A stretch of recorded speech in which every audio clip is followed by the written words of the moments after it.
Meanwhile, in the Wallaroo Forest north of Raymond Terrace, 375 Venture Scouts are getting set for a testing 3 days. The venturers, girls and boys aged 14 to 18, are from Scout associations around the state. They're taking part in a competition designed to test their bushcraft and initiative. A novel part of the competition will involve dealing with incidents based on a space voyage and what a crew might encounter whilst visiting a distant planet. However, this afternoon the main challenge was dealing with the weather on this planet. The venturers all have to be self-contained, carrying what food and camping gear they'll need until Monday afternoon.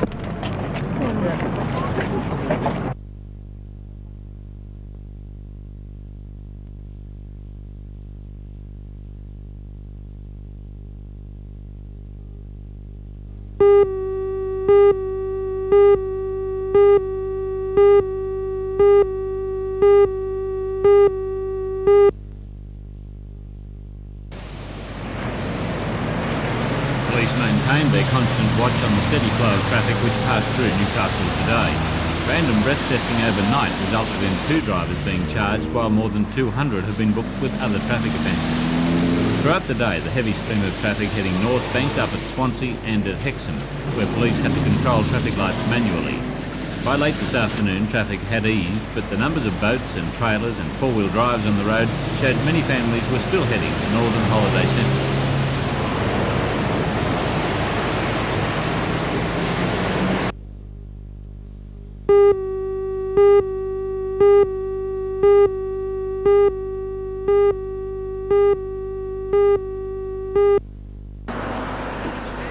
Just as they promised, police have maintained a 24-hour presence on the roads throughout the Easter period. The most visual activity, and the one they believe to be the most effective, is random breath testing. The booze bus has maintained an almost constant presence on the highways, while patrol cars have been carrying out regular testing on the major suburban roads. Random breath testing, mate. Can you just play for that for us, thanks? You got a licence here?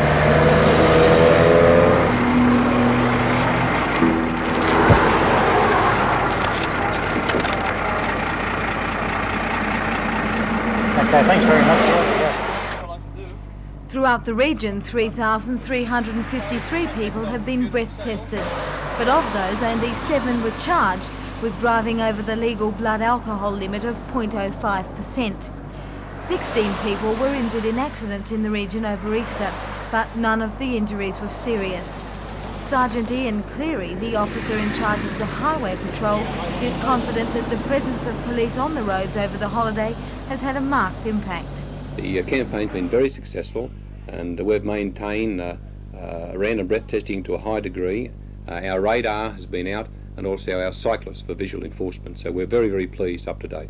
What are the plans for when the traffic starts returning from up north on Monday and perhaps again on Wednesday? We're going to concentrate even more than we have up to date, and our men will be more vigilant than ever, and hopefully we won't have any fatal or serious accidents, especially at this late part of the holiday period.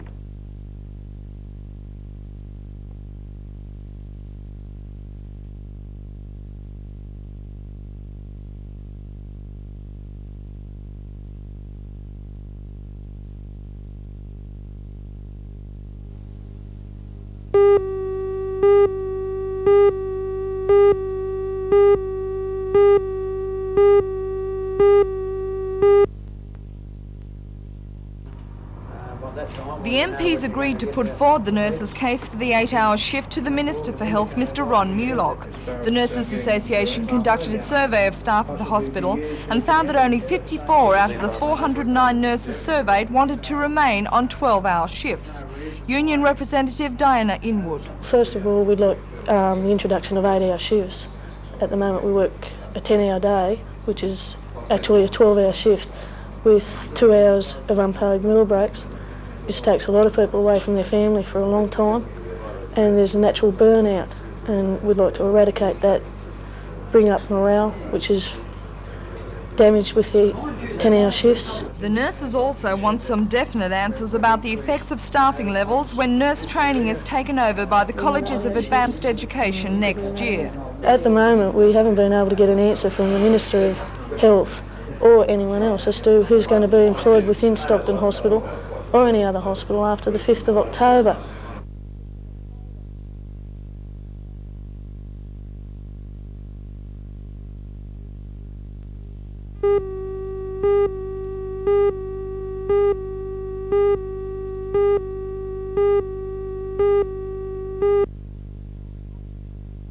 George Balderson was killed in a car accident in 1978, but the influence of his etchings and sculpture continues. Comprising more than 100 pieces, the exhibition was compiled by the National Gallery of Victoria.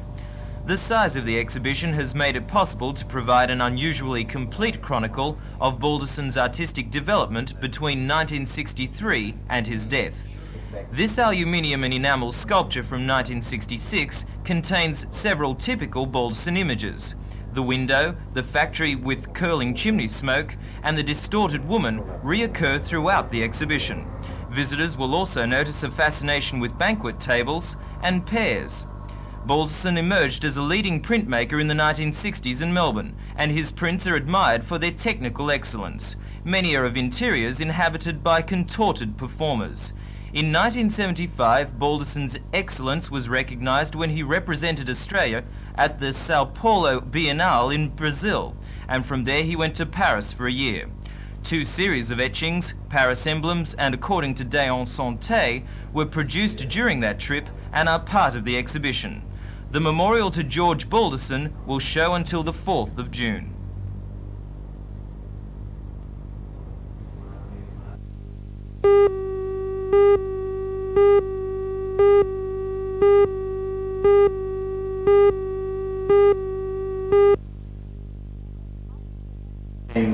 Up until this year, the average dropout rate for Aboriginal students has been between 70 and 80%. It's these statistics that have forced the tertiary education institutions into taking action. Help comes in the form of special tuition, counsellors and meeting places to talk over problems which face many Aboriginal students.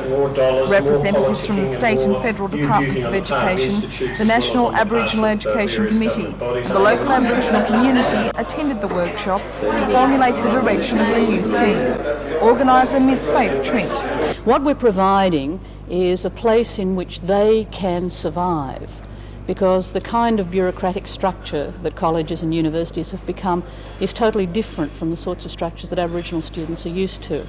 By providing a link with home communities, and the cultural traditions are quite different amongst Aboriginal students, what we're doing is providing a support structure so that Aboriginal students can succeed and become self-supporting. People can in fact only succeed if they are sure of who they are and can culturally survive.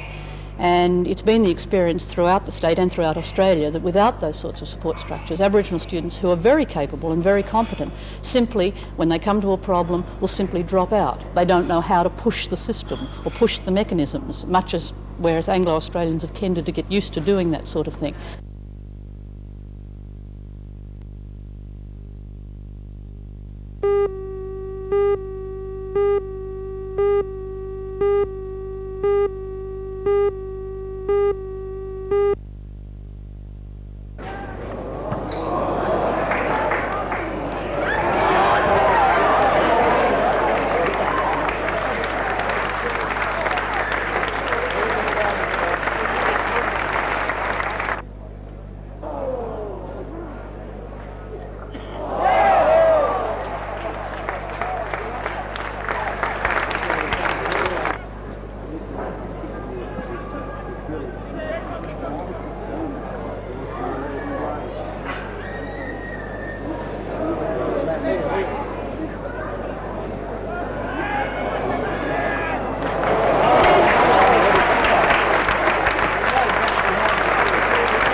The positive attitude was in stark contrast to last year's annual general meeting. At that stage, the company had been in recess for several months and was facing a debt of $150,000. It was decided then that the company must start making money or be dissolved. In his address to yesterday's meeting, the artistic director, Mr. Brent McGregor, outlined the steps he had taken to make the company profitable. The fixed company of actors was abolished and fewer productions were staged. Mr. McGregor also decided to concentrate on Australian plays, and the resulting 5-month season saw the success of The Removalist and Mission Molly Morgan. The 1983 season made a profit, the first in the company's history. The chairman of the Hunter Valley Theatre Company, Mr. Dick Robinson, told the meeting that the debt had been reduced to $66,000 and it is hoped to have it completely paid off by the end of 1985. During the meeting, the company's 7 board members were all re-elected unopposed. The highlight of the proceedings was the presentation of life membership to former chairman, Mr. Malcolm Barnes. Mr. Barnes was chairman from August 1980 until May 1983, a period that included the company's financial crisis and 12-month recess. In accepting, Mr. Barnes said the work had never been dull and was generally exhausting. He congratulated Mr. Brent McGregor for his work and says the company has a good future as a result. The financial situation of the company is improving almost daily. We've reduced the debt down to about $66,000. The company did not show a loss last year. The new board of directors is working very well with the artistic director, the administrator and the staff. I'm very optimistic for the future of the company, and I think that we can build and grow in the next 2 years and ensure that the Hunter Valley Theatre Company is a permanent part of the social fabric of this community.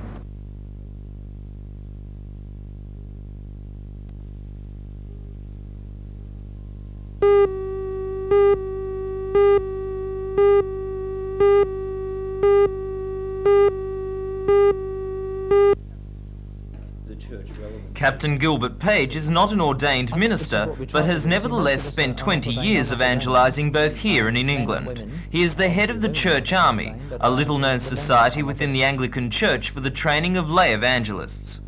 Captain Page, not many people know what the Church Army is. What is it?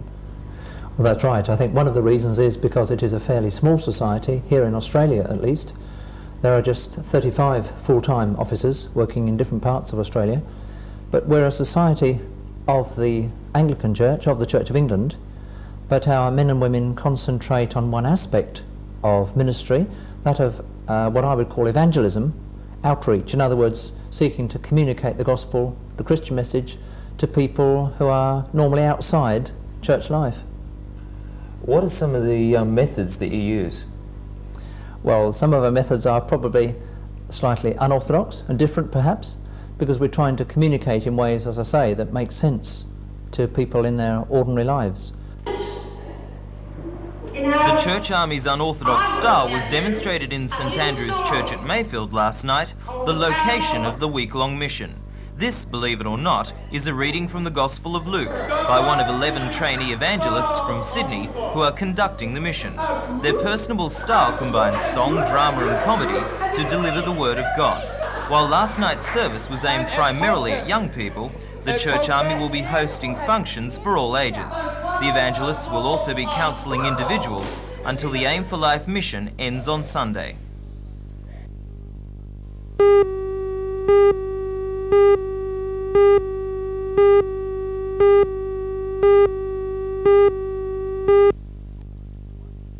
Of the 2 booklets and 1 leaflet available from the Department of Transport, the cost of road crashes holds the most surprises. It says the cost to the nation of the annual road toll is a conservative $3 million a year. Just 1 fatal car accident can cost the community $300,000 due to the expense of providing ambulances, rescue vehicles, paramedics and so on. The pamphlet, Alcohol and Road Usage, is likely to cause a lot of interest following the apparent success of random breath testing in reducing the road toll. It explains the effects of alcohol on road users and the physiological changes caused by drink. The method by which a breath analyzer works is also explained. A leaflet, the Road Safety Matrix, stresses the importance of comprehensive approach to road safety. According to the Federal Minister for Transport, Mr. Peter Morris, the government intends to follow up this publication by coordinating the state governments in their fight against the road toll.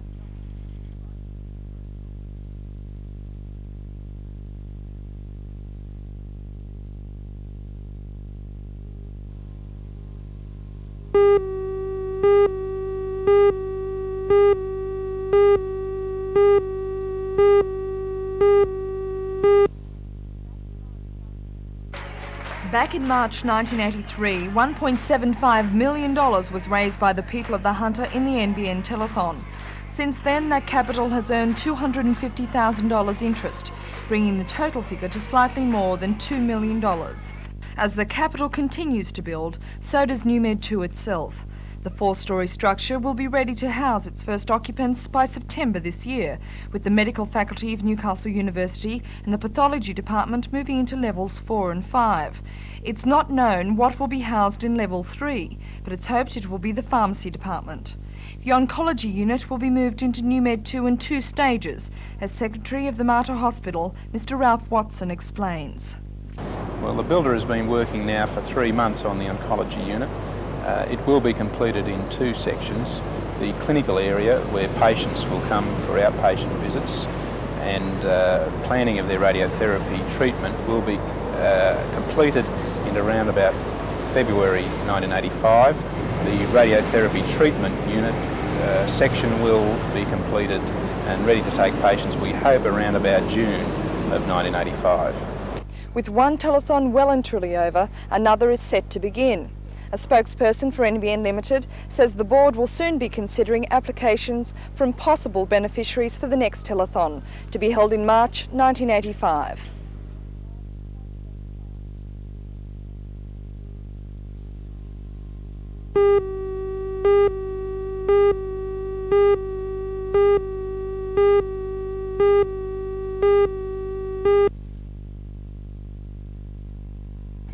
This sign should start to appear around Newcastle suburbs as a warning to thieves. I'll be speaking about this it will level. indicate that householders are keeping a close watch on neighbours' homes. But before the scheme could get off the ground, permission was needed from the Shortland County Council to use power poles to display the signs. That permission was granted today, although one member of the County Council, Alderman Ian Campbell, objected to the scheme, describing it as a second-hand American idea of doubtful value. Police are hoping that the Neighbourhood Community Watch program will become popular in Newcastle as a means of reducing minor offences in suburban areas.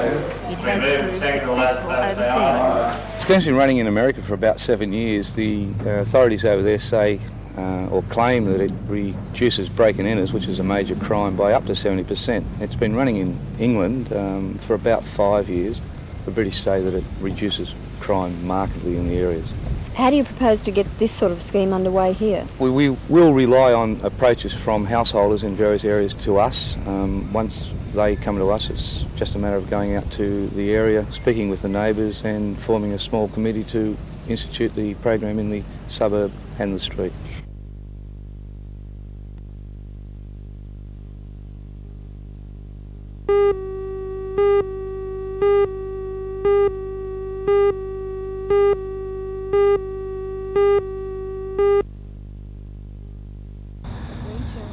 Northern President of the Miners Federation, Mr Bill Chapman, attended a meeting of the Northern Liaison Committee of Mining Unions in Sydney yesterday to discuss the latest price cut. The union representatives agreed that the same deal must not be made for supplies of soft coking coal, and if the Japanese do not agree to the stipulated price, supplies of soft coking coal through Newcastle's port will be cut. Unless the Japanese agree to a soft coking coal price equivalent to last year's prices plus 10%, then we will not export soft coking coal out of Newcastle. So all supplies will be cut off? Yes. What sort of bargaining power do you think the Newcastle producers will have? Well, the Newcastle producers, to this point of time, to their credit, have stuck firm to the government guidelines.